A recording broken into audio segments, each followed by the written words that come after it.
एक था किसान जिसका नाम ब्रह्मदत्त। वह अकेला रहता था, पत्नी थी नहीं। इकलौती बेटी का विवाह दूसरे गांव में कर दिया था। थोड़ी सी जमीन थी, उस पर वह मेहनत से खेती बाड़ी करता था। जो उपज होती वह उसकी अपनी गुजर बसर के लिए काफी थी। उपज के एक भाग वह राज्य के अन्न भंडार में जमा कर देता। वहां के राजा थे विजयदेव। एक बार नगर में बरसात नहीं हुई। फिर 3-4 साल बरसात का मौसम सूखा ही निकल गया। अकाल के कारण फसलें झुलस गईं, नदी तालाब सूख गए, कुओं का पानी जैसे पाताल में उतर गया। लोग अपने घर छोड़कर चल दिए। गांव के गांव सुने हो गए, लेकिन ब्रह्मदत्त नहीं गया। उसे अपनी धरती से बहुत प्यार था। उसने निश्चय कर लिया कि चाहे जो हो जाए वह अपना गांव छोड़कर नहीं जाएगा। राजा विजयदेव प्रजा के कष्ट समझते थे। उन्होंने अपने अन्न भंडारों के मुंह खोल दिए। धन से भी प्रजा की सहायता की, लेकिन अकाल भीषण था। राज्य की आर्थिक स्थिति डगमगाने लगी। पड़ोसी राज्य का शासक था क्रूर सिंह।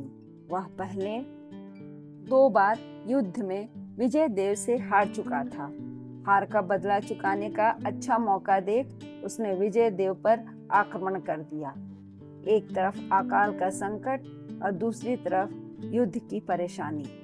इस तरह से राजा विजयदेव चारों ओर से घिर गए। उन्हीं दिनों की बात है। एक रोज ब्रह्मदत्त सूखी नदी के किनारे बैठा उदास आंखों से इधर उधर देख रहा था। धरती पर सब तरफ दरारें नजर आ रही थी। सोच रहा था, न जाने कब पानी बरसेगा। अब तो सहा नहीं जाता। तभी उसकी नजर एक नेवले पे पड़ी। वह अपना बदन फुलाए किसी पर झपटने को तैयार हो रहा था। थोड़े ही दूर पर एक सांप का बच्चा दिखाई दिया। ब्रह्मदत्त समझ गया कि अब सांप की खैर नहीं। उसने झट नेवले को भगा दिया। नेवले के जाते ही बाम्बे से सांपिन बाहर निकली। उसने ब्रह्मदत्त के सामने अपने मुंह से एक सोने का सिक्का गिरा दिया। फिर मनुष्य की वाणी में बोली, तुमने मेरे बच्चे को बचाया है, यह सिक्का रख लो। ऐसे सिक्कों से भरे कई कलश एक सुरक्षित स्थान पर रखे हैं, चलकर ले लो। सुनकर ब्रह्मदत्त ने कहा, मुझे सोने के सिक्के नहीं चाहिए। मैं ठहरा एक साधारण सा किसान, धरती का बेटा, अपनी मेहनत की कमाई पसंद करता हूँ। उसी को मैं अपना मानता हूँ।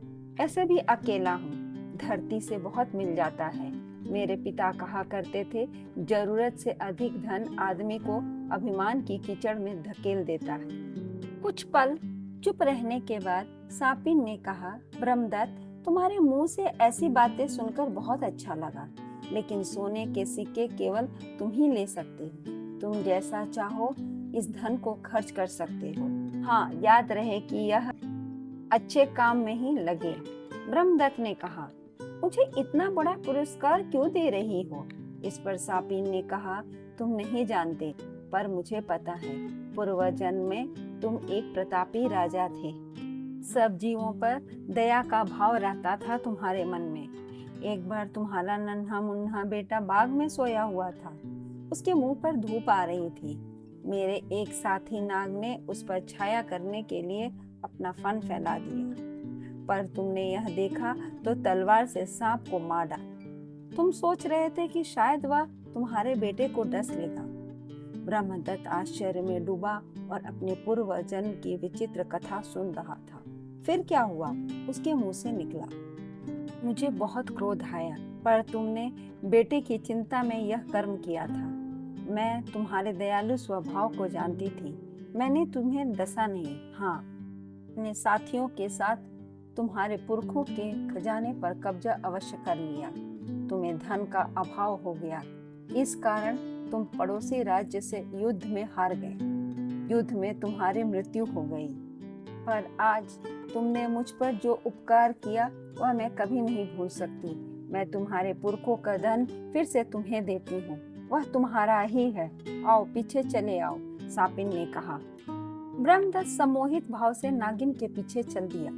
नागिन ने खंडहर के पास जाकर रुक गई। कहा, सामने टीले के नीचे तुम्हारे पुरखों का खजाना दबा है, खोद कर निकाल लो। फिर नागिन के मुंह से एक विचित्र आवाज निकली। देखते देखते खंडहर और टीले के नीचे से अनगिनत सांप बाहर निकले। देखकर ब्रह्मदत्त डरा, पर वे पलक झपकते ही गायब हो गए। ब्रह्मदत्त ने खुदाई की तो उसे कलश दिखाई दिए। उसमें सोने के सिक्के भरे हुए थे। वह सोचने लगा, मैं अकेला जीव, इतने धन का क्या करूंगा। फिर उसके मन में एक विचार आया। वह झट नगर की ओर चल दिया। राजा के पास पहुंचा। राजा को पूरी घटना कह सुनाई। कहा, महाराज, मैं सारा धन राजकोष में देना चाहता हूँ, पर धन तो तुम्हारा है, हम कैसे ले सकते हैं। राजा ने कहा, महाराज, मैं राज्य का हूँ, मेरा सब कुछ राज्य का है। अगर इस संकट की घड़ी में मैं किसी के काम आ सकूं तो मेरा जीवन धन्य हो जाएगा। धन आपको लेना होगा।